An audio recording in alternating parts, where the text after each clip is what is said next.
সাতকরা দিয়ে গরুর পায়া আমার রান্না শেষ হলো।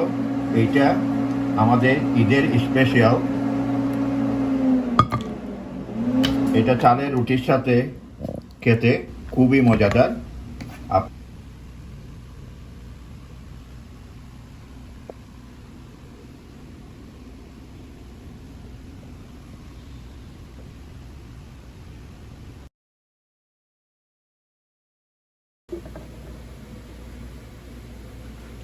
এখন আমি আপনাদের সাথে সিলেটি সাতকরা দিয়ে গরুর পায়া রান্না করতেছি।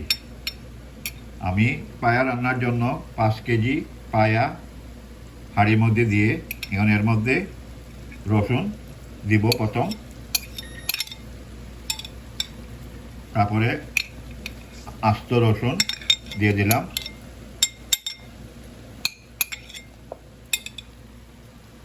আদা দিয়ে দিলাম,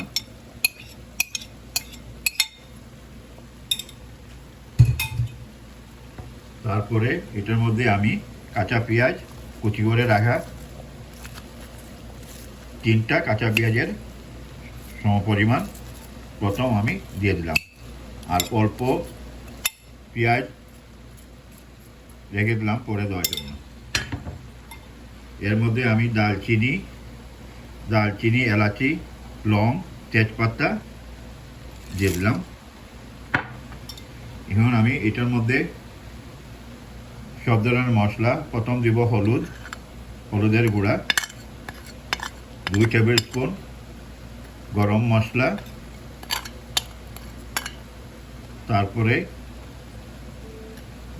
ধনিয়ার গুঁড়া, কিউমিন, পাঁচফোড়ন 2 টেবিল স্পুন, মরিচের গুঁড়া 2 টেবিল স্পুন, হলুদ দিয়ে দিলাম 2। সবগুলা মশলা 2 টেবিল স্পুন করে দিয়ে দিলাম। এখন আমি এটার মধ্যে 1 কাপ পরিমাণ সয়াবিন তেল দিয়ে দিব।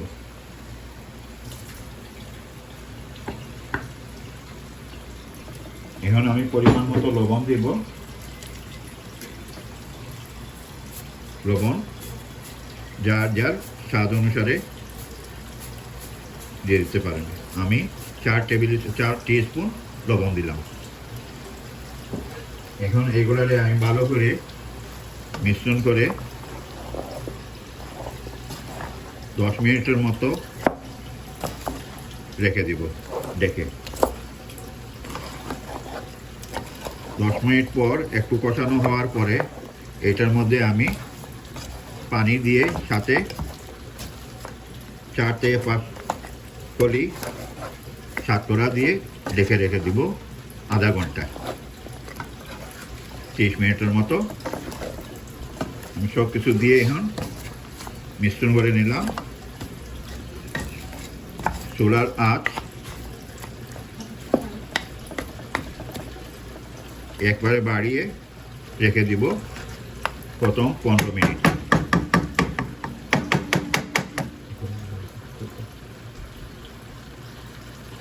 আমি ফ্লেভারের জন্য 4 কলি সাতকরা প্রথম দিলাম।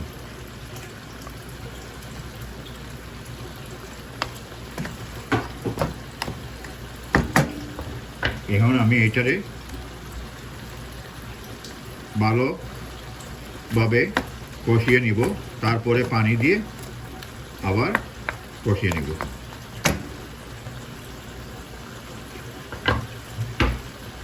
আমি এটা রেখে দিলাম। আমার 15 মিনিট হয়ে গেছে। এখন আমি ঢাকনি সরিয়ে দিব। ঢাকনি সরানোর পরে এটাকে আমি ভালোভাবে মিশিয়ে নিব সব কিছু। খুব সুন্দরভাবে কষানো হয়ে গেছে মশলাগুলা। আমরা সবগুলা এভাবে নেড়ে সুন্দরভাবে এটার মধ্যে এখন আমি কাঁচামরিচ দেব 7 থেকে 8টা, দিয়ে পরিমাণ মতো পানি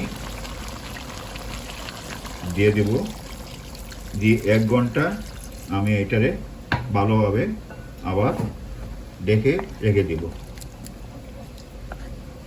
1 ঘন্টা পর আবার এটার মধ্যে আমি আমার কেটে রাখা শর্করা দিয়ে আবার কিছুক্ষণ ঢেকে রাখবো। এখন আমি পানি দিয়ে ঢেকে দিলাম। 30 মিনিট পরে এখন আমি আবার ঢাকনি সরে এটারে আবার ভালোভাবে সব কিছু নাড়তে থাকবো কিছুক্ষণ।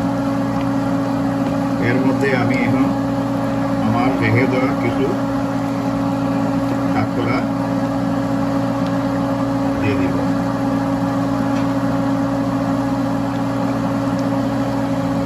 এখন আমি শর্করা দিয়ে দিলাম, দিয়ে আবার এটারে ভালোভাবে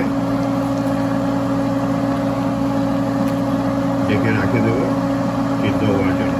মাংসগুলা সুন্দরভাবে কষানোর পরে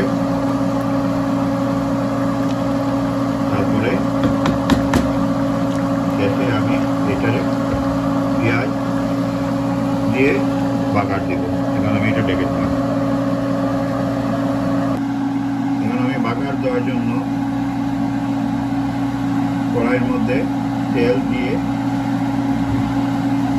এর মধ্যে পেঁয়াজ কুচি দিয়ে দিলাম।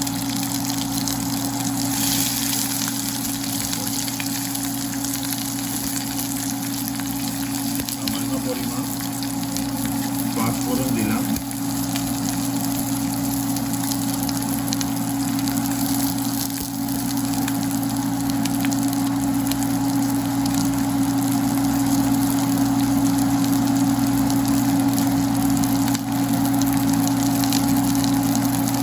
এর মধ্যে আমি ড্রাই হোল চিলি দিয়ে দিলাম।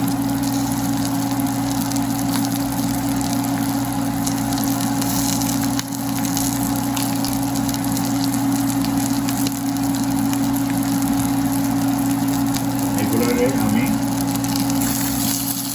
ভালো করে বাদামি কালার হওয়ার পরে বাগার দিয়ে দিব।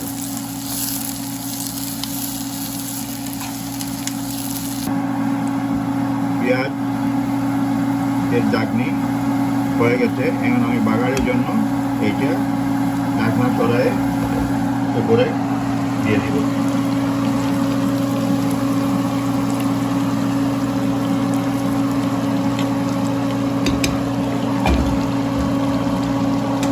এখন অল্প কিছুক্ষণ রেখে দিব,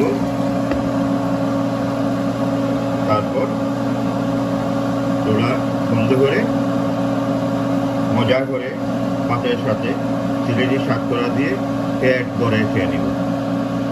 কেমন লাগলো আমার শর্করা রান্না একটু কমেন্টে বলে যাবেন। ধন্যবাদ। শর্করা দিয়ে গরুর পায়া আমার রান্না শেষ হলো। এইটা আমাদের ঈদের স্পেশাল। এটা চালের রুটির সাথে খেতে খুবই মজাদার। আপনারা একবার খেয়ে দেখবেন। এটা আমাদের সিলেটের ঐতিহ্যবাহী শর্করার পঞ্চা বলি আমরা, আর অনেকে এটাকে শর্করার গরুর পায়ের পায়া বলে। কেমন হলো আমার রান্না? আপনাদের লাইক কমেন্ট আমার একান্ত কাম্য। আপনাদের জন্য আমার ঈদের স্পেশাল হয়ে গেল মজাদার শর্করা দিয়ে গরুর পায়া।